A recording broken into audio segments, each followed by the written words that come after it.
Death toll in Maui has reached 111, including children. In speaking with those who live in Maui and who have been helping with relief efforts, locals believe the death toll is much higher, as an estimated 1,300 are still missing. Meanwhile, Maui's emergency services official Herman Andea has resigned after facing criticism for defending the decision not to sound the sirens when the fire started last Tuesday. We reported his remarks yesterday. Also, people are wondering about communication issues and regulations that may have led to a delay in redirecting water to fight the fire until it was too late. As for the cause of the blaze, it may have been damaged power lines. Hawaiian Electric is being sued, as we mentioned on Monday, accused of mismanagement prior to the wildfires.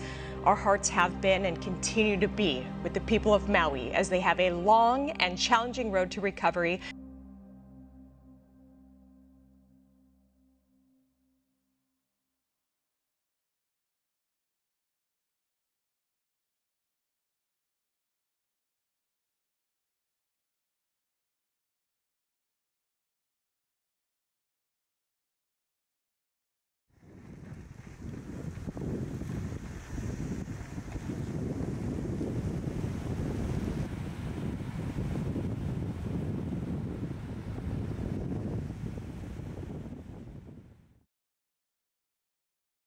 My name is Patrick Grady. My name is Tony Franks. Savannah Cavness.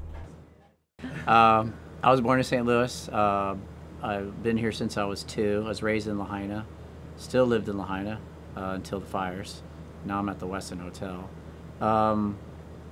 Went to Cam 3rd, and then I went to Lahaina Luna, and then I went to MCC for auto mechanics. Yeah, I'm a boat captain for the Pride of Maui. I've been with them for I think 27 years, but I've been a captain since '91. Born and raised in a tiny town called Damascus, Maryland. So I got asked to leave my house when I was 19 years old. I got somewhat kicked out of my house, even though my mom would not want to put it that way. But I moved to Canada and got my life really turned around. I got really serious about faith and really serious about making a positive impact in the world. And so for 10 years, I just sent it so hard in trying to make the world a better place. And I lived all over the world. But volunteering all your time doesn't make much money. So I became a software engineer late in life, and that led me to my first vacation on Maui, and it was the best time of my life, so I never left. I'm from Arizona originally. I moved to Maui about 3 years ago with my husband right after we got married. I started working on a snorkel boat, Pride of Maui, and I met Pat. He was one of my captains and still is to this day. So yeah, I've just been living here, working on that boat since, and that's about it.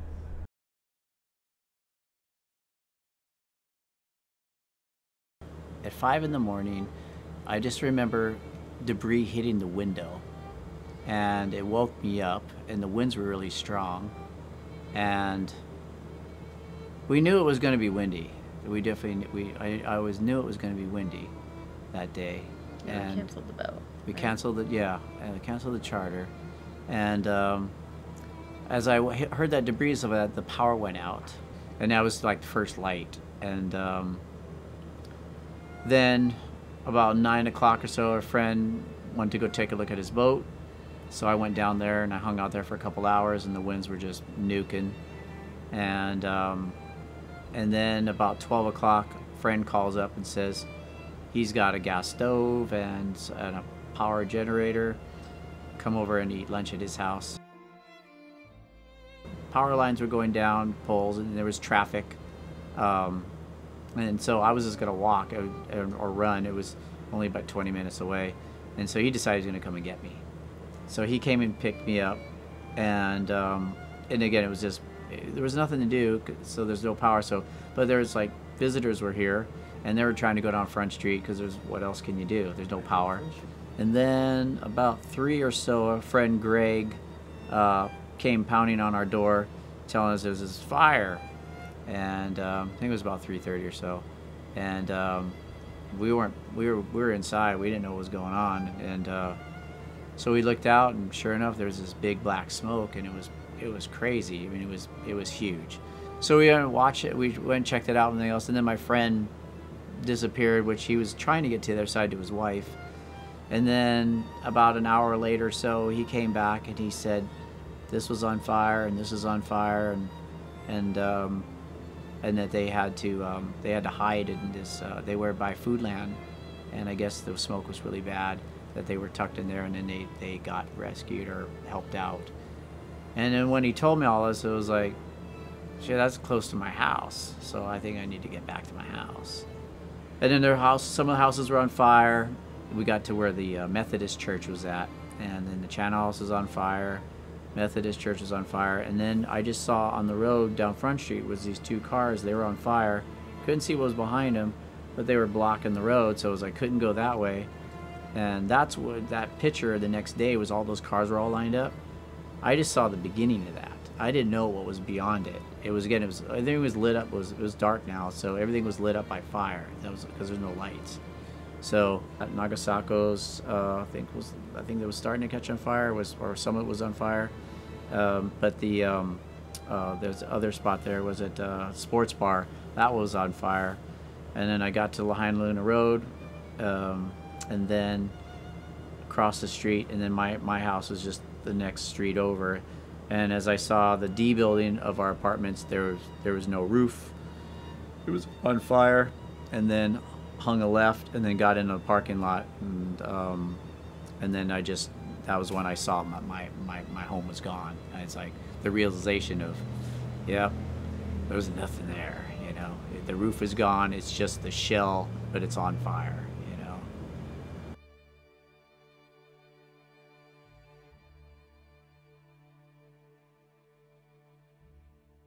Yeah, so I just couldn't sleep that night. I had no idea what was going on up there because there was no service, nothing. I hadn't heard from him all day, so it's just like canceled charter, didn't do anything, normal day, whatever. Couldn't sleep at all that night for some reason. And then so I finally woke up. I normally won't check my phone in the middle of the night if I'm trying to like actually fall asleep, and for some reason I checked it because it was on Do Not Disturb. And then I had a text from him and it said, I lost everything, but I'm okay. And I was like, what is he talking about? And so I texted him back, and I had just gotten it too. Like I woke up, like when I checked my phone, that text had delivered.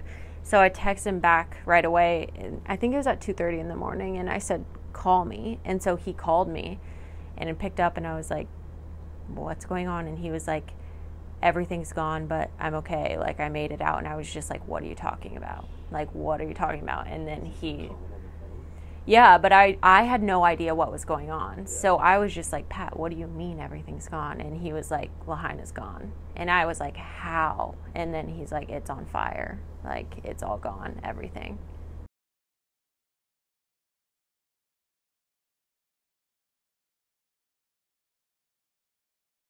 On the Friday before the fires, my company was going through a financial crisis, and they let the entire ID department go in the same moment. And so I found myself with severance and insurance, but no job, and I had all the time that I had all my time back just a moment before, and then I climbed Haleakala with my roommate Ryan, and I just had a moment of giving my life back to God because I felt like He was involved in freeing up my time. And to return to doing things I'm more passionate about. And then the very next day, the fires started happening. And so the very first opportunity I had to respond, which was pretty much immediately, I just knew that I was prepared to do whatever I could. So that very first morning, I did the only thing I could think of, which was to fill two coolers of water with ice water bottles, and took the truck and just tried to go find anywhere where there was trouble. And so I tried to get out to the west side, and the west side was completely closed. I knew it probably would be. And then so somebody texted me and said, hey, there might be something going on at Maalaea Harbor. And so I shot over there. Sure enough, there was a couple of guys down there getting some stuff on boats, and gonna go try to find their family. And so I talked to one captain, got those two coolers on that boat, and they were super happy to have it. And so they told me to go to War Memorial Stadium, and I shot right over to War Memorial Stadium and started filling up the truck with 60 cases of water, because I think Tiralani was doing trips from Malaya to the west side that day. And so we just started caravanning all these trucks, all these residents coming together just to try to get help over to the west side, because there was no other way to get there, not the west side loop or on the poly. So the only way was boats. And so I was just one truck of many of awesome Maui residents pulling together. And so I stayed there for the next 2 days working at War Memorial. War Memorial turned into a shelter, and I got to see so many faces of people that I knew from all over the island coming together to create that shelter in no time. And it was a blessing to see some faces I was surprised to see, and then some faces I knew would be there. And it was, yeah, those first couple of days was a very special time of the relief portion. As soon as the west side opened to vehicles who, weren't government vehicles or people that had special access, I drove out to the west side, and the first hub that I found was Hanakauai Beach Park, and I just started doing whatever I could there. And I was blessed to be there, but on the end of the second day, I just wanted to go to all the hubs. And I went to S-Turns, and there was one more over there that's no longer there anymore. I can't remember what it was, but somebody told me Napili Park would be a good spot for me to go visit. And as soon as I talked to the leadership, the Hawaiian leadership at Napili Park, I knew that that is where I was going to be for the rest of the initial phase of recovery for the west side. So Napili Noho is the name of the relief center there, and I've been there full time since it began. She took me in and took care of me, because my brain is shut down. It was an interesting thing on the human, however you say, shock.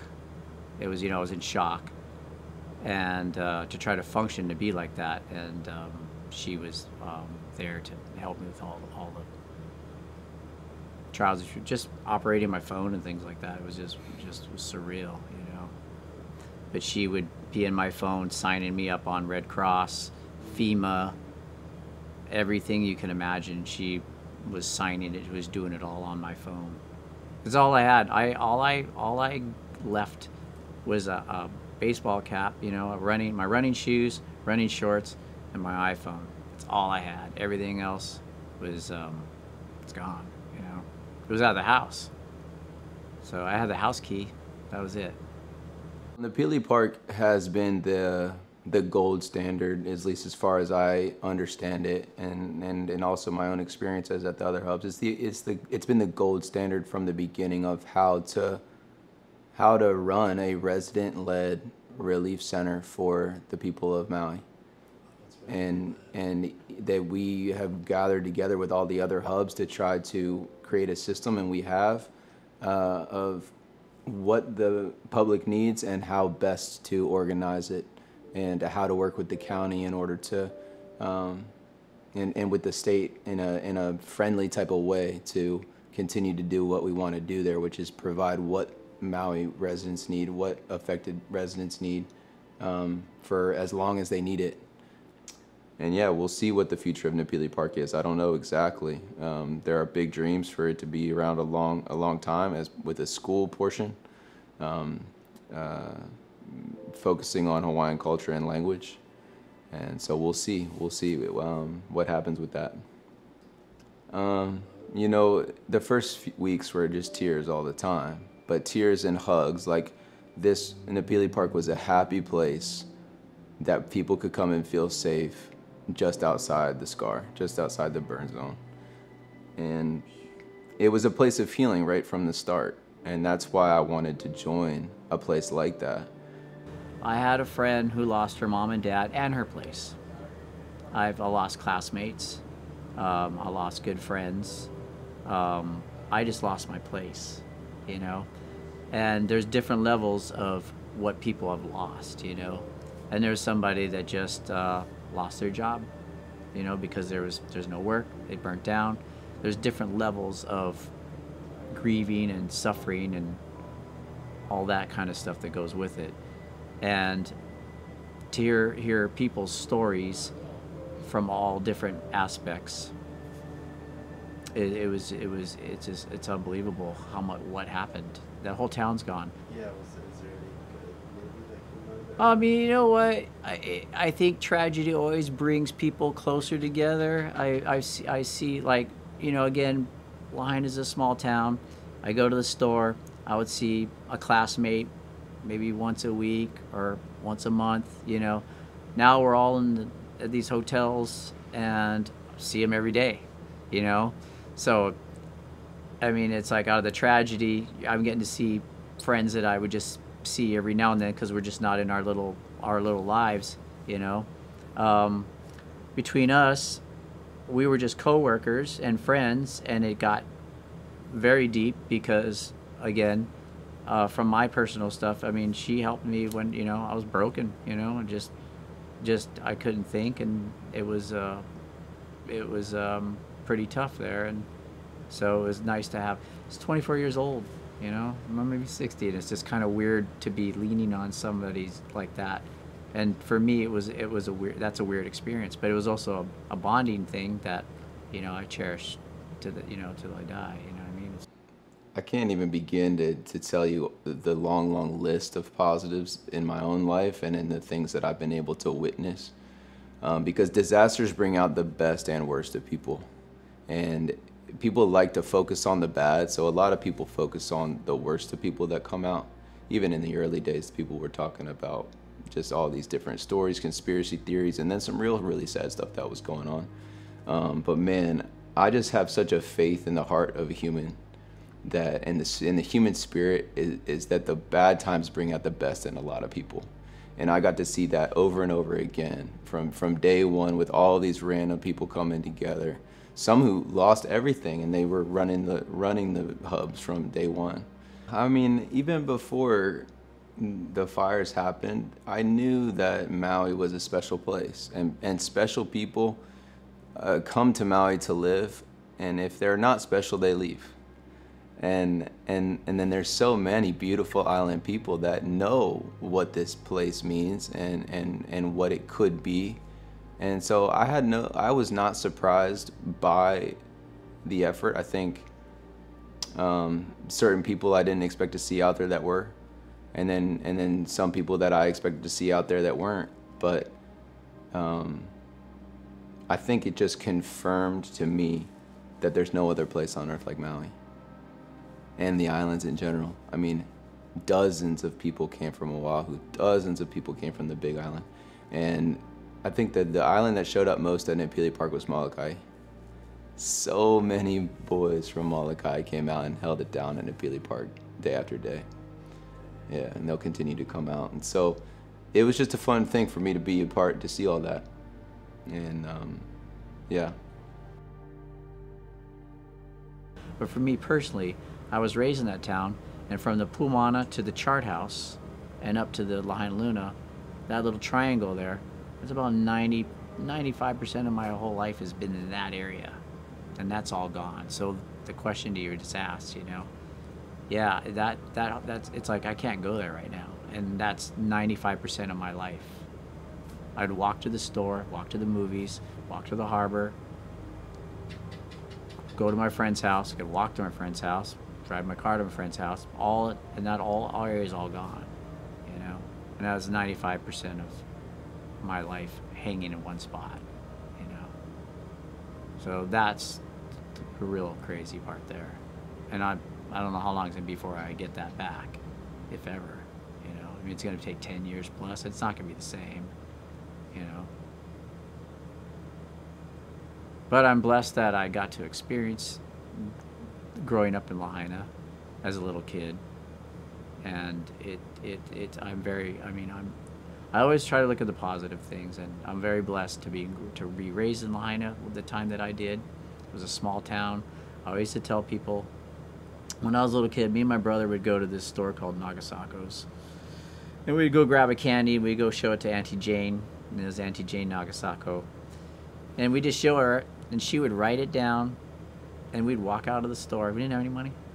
And then when my parents would go in shopping, she would just add it to the bill. Can't do that nowadays. That's the kind of town that I grew up as a little kid. It was a small, small town, you know. And that's why I was never going to leave it, and still don't ever want to leave it. But everything changes. The population grows, and all of a sudden there's more and more people, and it's less. So I still see the old timers in that, which that's the other thing about it is, as you get older, the old timers are disappearing because nobody lives forever, and I'm becoming the old timer now. That's the part that the little kid is now becoming the old guy, and that's the weirdness, but that's just the circle of life, you know. But it's the sadness part about being blind is being gone, and I don't know how long it's gonna be before I get to walk down Front Street again, you know. And is it gonna be the same or it's gonna be different? It's always gonna be different. No way it's gonna be exactly the same. So that's gonna be really weird to see that when it's done. If I live long enough to see it. You know, I think there's gotta be a way for the classic Lahaina with all the beautiful businesses to come back in some type of way, but that the voice of ancient Hawaii would have a chance to speak as well, and somehow that there could be a mix of those two together. I think it has a chance to make Maui an even more special place than it was before we showed up. Everybody on the mainland with a big heart, keep coming to Maui and spending as much money as you can. And don't go to the west side for now, but come back to Maui, spend as much money as you can, pour money back into this economy, because it's a salt in the wound of tourism damaging so many local people's lives, you know, on the lack of tourism side of things. And be respectful when you come, be as respectful as you possibly can. Just know that what these people have gone through. But come back and stir up the economy, and as well, as far as going into the future, keep praying for Maui. Keep praying that the most wise people, the people that need to be in place to make good decisions for how this is going to move forward, that they be put in those positions. And just don't forget about Maui. It's been through a really, really difficult thing. And if you want to come and help, give me a call, because I can always place volunteers. I just say appreciate what you got, you know. Cherish your friends. Yeah, I would definitely enjoy the time that you have. Always appreciate it, because within a night you can lose everything.